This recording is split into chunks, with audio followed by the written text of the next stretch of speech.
Hey, I'm Fornax. Welcome to my channel and my wish list for new features, quality of life amendments and additions to Palia, the coziest MMO going into open beta in the world at the moment. Probably a game I'm honestly completely smitten with, and that I have far too many ideas to share about with you today. So let us tarry not and start with immersion enhancing tweaks and additions. UI customization. So I would like the ability to hide elements of the unit interface. Like, for example, when you're in the open world, player names, I don't want to see them. NPC names, I don't necessarily want to see those either. I value immersion. Sometimes I just want to be in the world and feel fully immersed. So the Palia team could offer preset immersion options, from everything showing to basically nothing showing, and any preset that they like in between. The team could also allow players to hide any and all elements individually to create their own presets depending on the type of game session that they're diving into at that moment. What matters is choice and the ability to customize the UI. I hope this is added in the future. Onto something that I love, so NPC activity. I love that Palian NPCs have a life. They go to work, they head to the tavern, they take a stroll by the lake in the evening. It's wonderful. However, to my mind, there is room for improvement even in this area. I want NPCs to actually act out the roles that they are playing in-game. For example, Hadari should be mining when he's in the mine, and he should be working when he's in the workshop, acting out those roles. At the moment, he just stands there, looking rather dashing, if I do say so myself, but still, it's a little immersion breaking for the player. Badru should be tilling the field, watering the plants, not just stood there waiting for players to interact with him. Breath should be cooking. Ashura goes fishing, which is great, but when he's in the bar, he should be interacting with the other NPCs in there. In fact, tavern visiting NPCs should be interacting with and emoting at each other, not stood in one place until the time flips over and they head off to somewhere else. I would love to be exploring the map, see Ainu catching bugs as he's traveling around on his postal route. That would be perfect. It would be beautiful. I want all NPCs to emote their lives. And in that same vein, when players are handing in a quest to an NPC in their room because they've gone to bed, it's out of hours questing, then that NPC should be dressed in their pajamas. They should look like they have retired for the evening, and when we interact with them, we should see their bedroom behind them, perhaps even holding a candle, something to show us that we are disturbing their sleep. It would be so immersive. And another instance, so when Ainu and his family gather at the end of the day, which they do in the farmhouse, they should be sat together, more on sitting later, at the table, eating and talking to one another. The player could even join them at the table and talk to them while they're eating. That would be wonderful. Acting out their roles in the world. Tish, who is this extraordinary crafter. At the moment, she is rooted in one place in her shop. She could be walking around the shop. She could be dusting the furniture. She could be off in the corner making furniture when the player comes in.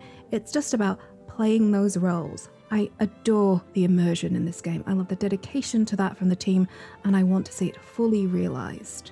Furniture interaction. So players and NPCs, I think, should be able to sit in chairs and on sofas. I think this one feature would add so much to the world. It would make it feel so much realer. Sufi could sit at a table with Hassian when he arrives in the tavern to talk to her. The mayor should be able to sit behind his desk and look like he's rifling through some paperwork. NPCs and players should be able to sit on the ground so that they can have a picnic or just take a load off and enjoy the view. Being able to interact with furniture, it makes you feel like you're in the world. Cutesy things like being able to water your indoor plants would be lovely. These tiny little touches that are very hard to pull off. I don't pretend that this is not difficult for the developers, but that level of high immersion is vital, at least for me, and I honestly hope that if nothing else, sitting is enabled before the game officially launches. I think that is a much needed feature, and it will add to the immersion of the game, because this is a cozy game that is going to attract a lot of role players. Quality of life utilities. I think the game's current inability to track quest progression is an issue. Minimal quest text is great. Most players will not want to interface with a wall of text, but the lack of progressed information could hamper players' experience. If developers want to encourage casual players, you have to allow them the ability to step away from the game without impact. Needing to have perfect recall of a text conversation you had 2 weeks or even 2 months ago in order to complete an unfinished quest and get back into the game, I don't think that is a reasonable expectation. So having the ability to store and read the next step of a quest chain is vital. So in the same vein, I think an updating story journal is needed for Palia. This will allow players to track the many stories of the world, the many stories of the individual characters without having to commit every detail and every person's journey to memory. And again, it also makes it a lot easier for returning players to pick back up in the story. They can read the journal and then get back into it. The journal could be broken down into the main storyline and then individual pages for each of the villagers and their exploits and your personal progression with them. Expecting casual players over the long term to commit and retain all these stories to memory, I think, again, it's an unreasonable expectation and a barrier to entry. Quest items. Players are required to collect items for NPCs to complete quests. This is a normal thing in gaming. Carrots, glasses, tomatoes, whatever you like. That's fine. But at the moment, I'm slightly hampered in this area because I cannot have my quest log and inventory or storage open at the same time, meaning I have to flick back and forth between the windows, which is not convenient. Enabling 2 panels to be open at the same time, or at least the quest panel and your inventory and the storage boxes, to allow me to easily see what I need to put into my inventory to deliver to my NPCs. That would be much appreciated.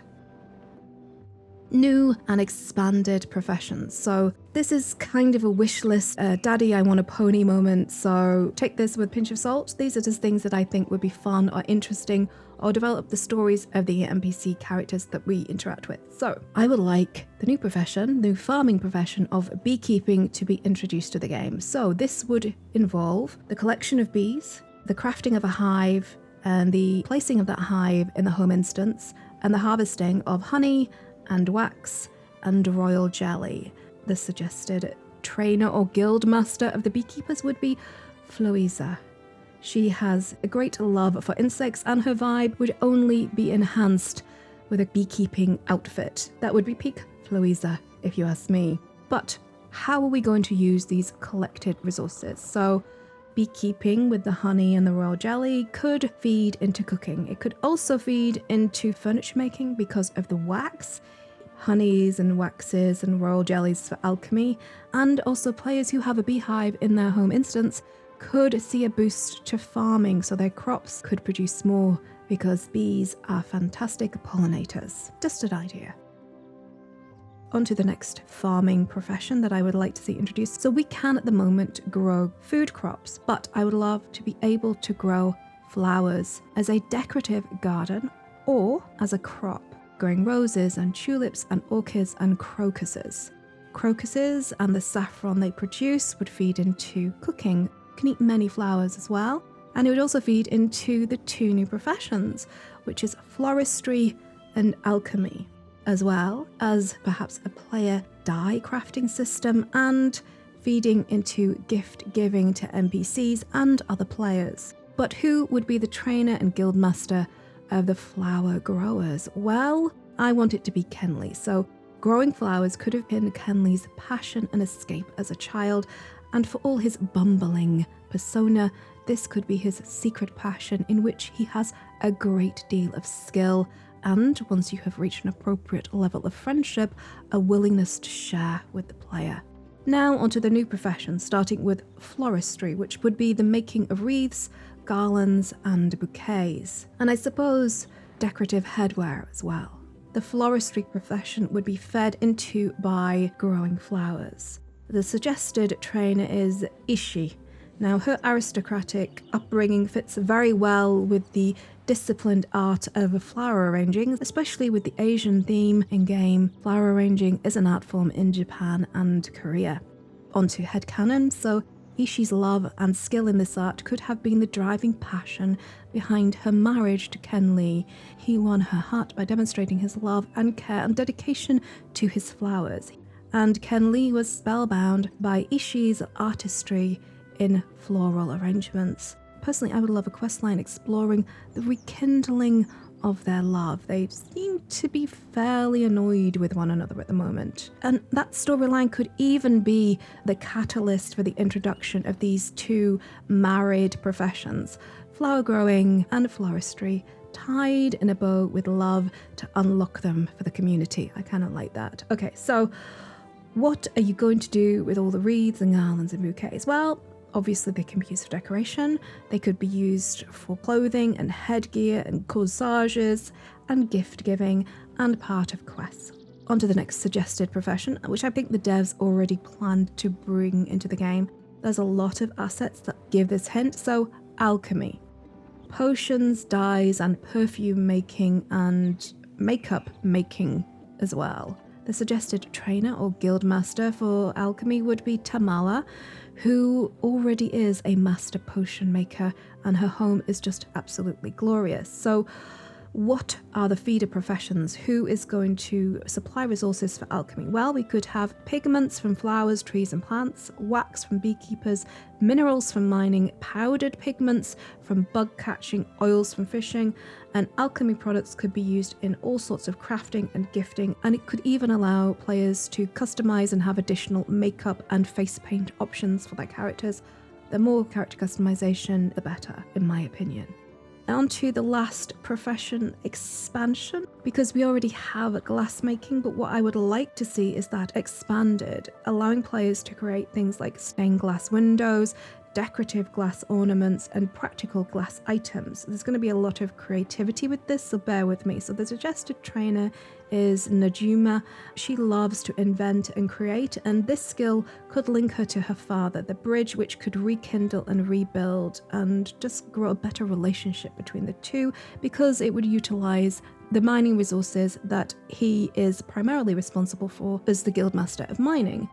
So pigments from elements and flowers and plants and bugs, allowing players to make their own stained glass window designs. So this is a big ask. It would require a unit interface, giving players a lot of creativity in it. It's a huge ask. It's probably crazy. You could even push this outside the game so that players could submit stained glass designs for the design team to have a competition and judge, and the winners get their designs made into patterns for the game that other players can use.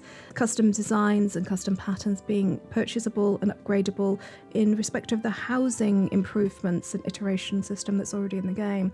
On all these new gathering and crafting systems could be integrated into quests and storylines and introduced as the game progresses. And as we repair and upgrade the infrastructure of the town, these new professions could be unlocked as well, but I'm going to talk about upgrading the town a little bit later on in the video, so bear with me. Tweaking existing systems or changing their functionality. So I like the current in-game screenshot system. However, I would like it to be used, or rather rolled into, the quest system. For example, Najuma, the great inventor of the game, invents an instant camera. Eat your heart out, Polaroid, and after completing her quest to make the camera, you unlock a whole new series of quests around photography, specifically photography treasure hunts. You are sent off into the world to take pictures of animals by Hassian, or bugs by Ainu, or flowers by Ashura, and ancient ruins by Gina. Players could even have the ability to frame and mount their screenshots in-game and place them in their home instances. This ability could unlock via Tish, and if developers want to expand the feature into the real world, I have ideas for that too. So there could be a monthly community screenshot or in-game photography competition, winners of which will have their framed screenshot for sale in Tish's store for a week. Players could submit their screenshots to the official forum, the community would vote, and there could even be a dev's screenshot of the month. The developers could even monetize this system, allowing players to purchase real-world posters of their in-game photography. But that's another leap entirely. Also, as much as I like the in-game photography that we have, I would very much like a more traditional screenshot function too.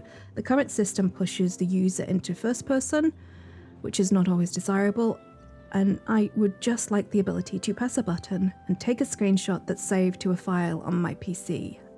The crafting system in Palia, it is really solid. However, I think it would benefit from having more sorting options. Let's start by looking at decor, by far the most populated category, which makes finding a specific recipe within it a little challenging. Allowing sorting of recipes by range or by item type would be very welcome. And this kind of granular sorting functionality could be introduced to the other tabs as well, so players can sort, for example, by profession. I think that would be a good quality of life upgrade to the game. The best way to discover new furniture recipes is by making new items. I love this feature, it's great. But this could, and has for me, led to a glut of one-off items clogging up my inventory. I made them because I wanted to have the discovery mechanic, but they're not themed correctly for them to be in my home instance. At the time of writing, you cannot sell crafted items, nor have I been able to gift them to NPCs.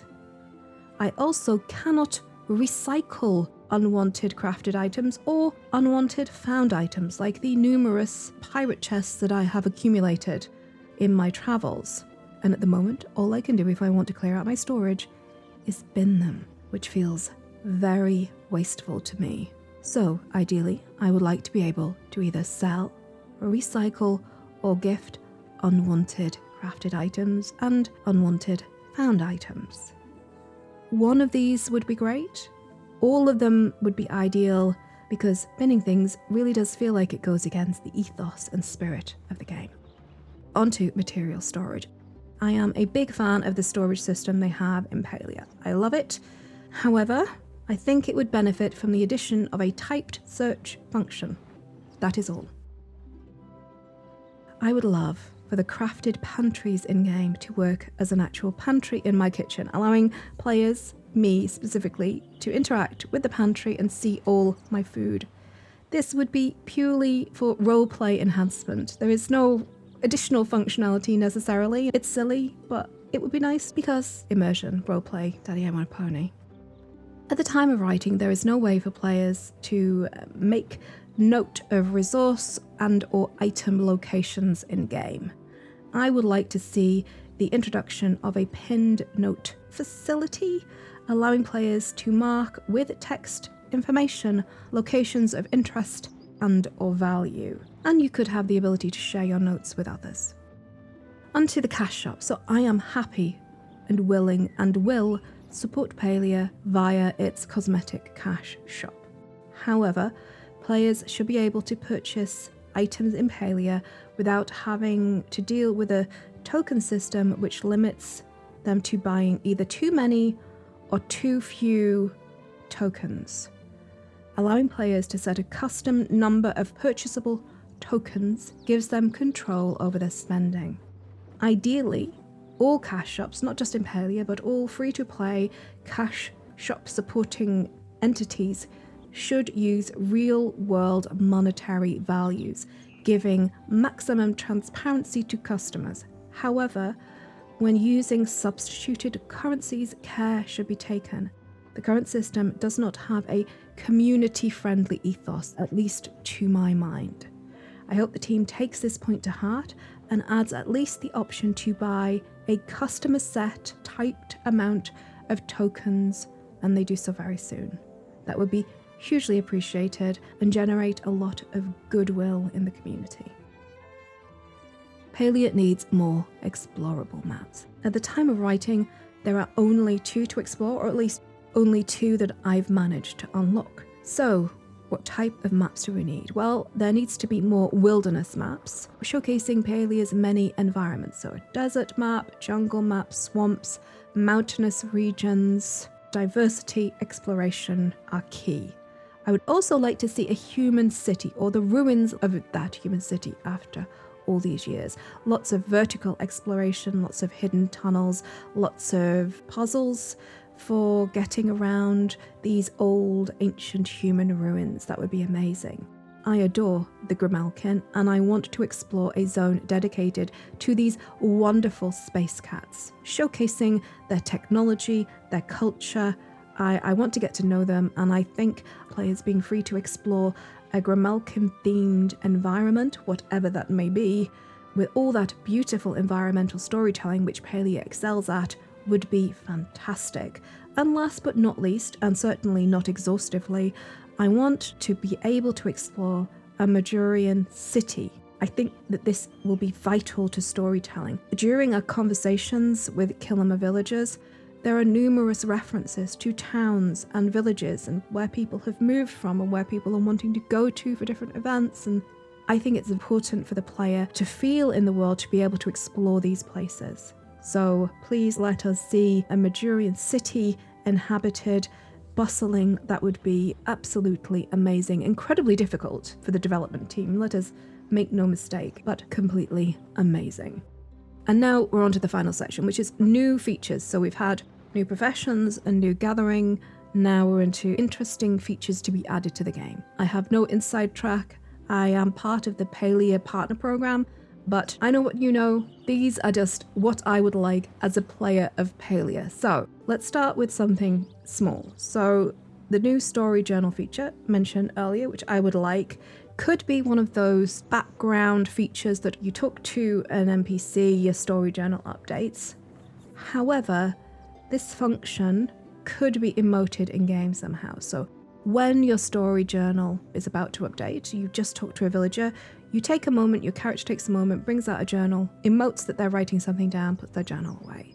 And this journaling emote, this note-taking emote, could be rolled into the existing emotes in the game. They could perhaps emote taking pictures as well. There are a number of emotes which would enhance the game. However, I do have an additional idea for journaling, so hear me out. Can we have a mini otter of our own and or a tau of our very own as well? And they will have a great deal of function. So here is my pitch. We uncover a miniature otter in some human ruins. We take it to Gina. This unlocks an interesting and long quest chain where we learn all about the otter, how to repair it. Najuma helps us to reconfigure the creature, and its oneness is to record the world. It's imprinted onto us and it follows us wherever we go. So once the little chap is up and running and following us on our travels, it takes note of our interaction and becomes an in-game journaling bot and quest note taker. So this would have a dual function. It would be an ongoing, ever updating journal, and all our quest functionality would update. So a quest has multiple steps in order to complete it. The bot takes note of the multiple steps needed, and we can refer back to it by interacting with the bot to see all those notes. We can refresh ourselves on the stories we've unlocked with the villagers of Kilima. But where does Tau come into all this? Well, I have an idea about resource location notation as well, using Tau or a Tau of our very own. Here's my second pitch for new Palian Pal companions. If they were questline, this time with Hassian, we track, tame, and train a wolf companion of our own. Once we have leveled our relationship with our new furry friend, they will follow us. The wolf will remember locations of resources after we have interacted with them. When prompted, the wolf will lead the player to the nearest area where that resource can be found. Our wolf companions can also be used to track NPC villagers. We would introduce the wolf to the villager so that it can mark their scent and remember it, after which, when prompted, the wolf can lead the player directly to that NPC's location. And why would I suggest such an idea for tracking NPCs when they're on the map? Well, I can get lost in a teacup and distracted by a butterfly. ADHD, chef's kiss. So having a fluffy, colourful, happy pal leading the way to an NPC is a great way of keeping me on track, and who doesn't want a fluffy puppy? But all these puppies and otters, be they floaty little balls or a giant scruffy puppy, they're going to add visual clutter to the game. So How do we avoid that? Well, player otters and wolves could be invisible to other players or rendered invisible inside the settings menu so that players can either see them or not, however they want to. These new companion NPCs could open up a whole new world of revenue via customization skins for the game in the cash shop. So winner winner, fluffy puppies for everybody. At the moment, players can only really make money via their home storage bin Dropbox. However, I have an idea for a new feature which could make the selling of gathered, harvested and crafted items a community enhancer. But how? Allow players to set up a shop or a storefront or a market table in their home instance. Other players could come into the home instance, interact with the player's till like they do in NPC stores to buy things. Players could sell produce and gathered goods and crafted items. Prices could be set by the player or by the game if the devs want to keep a tight grip on the world's economy. Kind-hearted pagans could have a free shop, giving away all their unwanted items. There could be a new series of decorative items added to the game to facilitate this kind of gameplay. And dear developers, if an in-home shop is not your cup of tea, allowing players to set up a stall in the open world could be another option, in a designated area, of course, where they could tout their wares, which might be a fun community activity, a players' Sunday market, as it were. I don't hold out much hope for this feature. I think it would be fun, but it's such an enormous amount of work for the dev team. So anyway, pie in the sky, onwards to the next one. So the village of Kilima narratively has been in decline for a long time.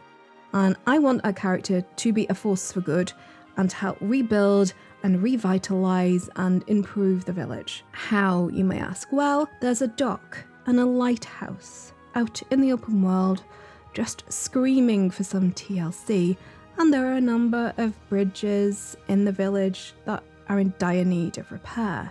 There could be a mechanic by which repairing, improving and upgrading Kilima and its surrounds could lead to the introduction of the florist and tailor and glassmaker and beekeeper and so on and so forth. Now, I don't want the character of Kilima to change, but I do want it to feel like it grows with the player and develops as the player does. And with that, we have come to the very end. Let me know what you think of my suggestions and your suggestions for how you would like to see the world develop in the comments below.